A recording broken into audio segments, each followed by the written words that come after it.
Reunited sa upcoming Kapuso primetime series na Encantadia Chronicles, sangre ang aktres na si Gabby Garcia at aktor na si Ruru Madrid. Makakasama rin nila sa naturang serye sina Faith Da Silva, Bianca Umali, Angel Guardian, at Kelvin Miranda. Ibinalita ni Aubrey Carampel sa 24 Oras na nagbigay ng reaksyon ang aktres nang mabalitaan niya ang pag-name drop sa kanya ng kaloka-like ni Ruru na si Kevin Dangkalan sa kaloka-like segment ng noon time show na It's Showtime.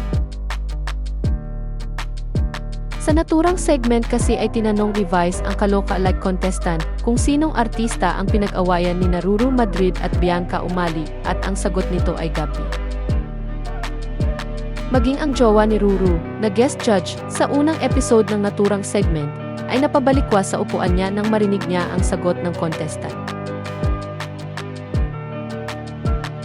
Kaya naman pabirong sinabi ni Gabby sa panayam sa kanya sa 24 Oras na naloka siya sa sagot ng kaloka like ni Ruru at feeling niya ay ang aktor na si Gabby Concepcion ang tinutukoy sa sagot ng contestant.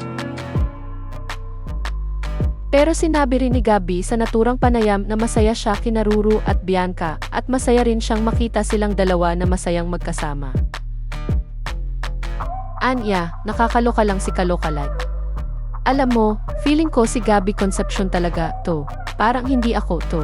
Pero well, kidding aside, I'm happy for both Bianca and Ruru naman talaga, and it's nice to see them happy din together.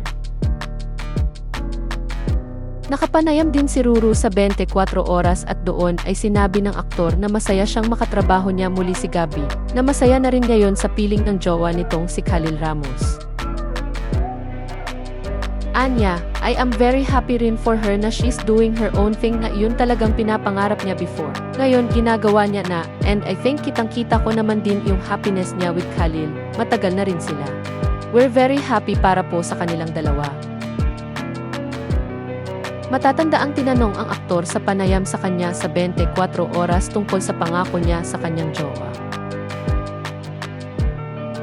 Ayon kay Ruru, simula nung unang beses niyang nakasama at nakilala si Bianca, ay pinangakuan niya na ito na magpakasal pero hanggang pangako lang muna.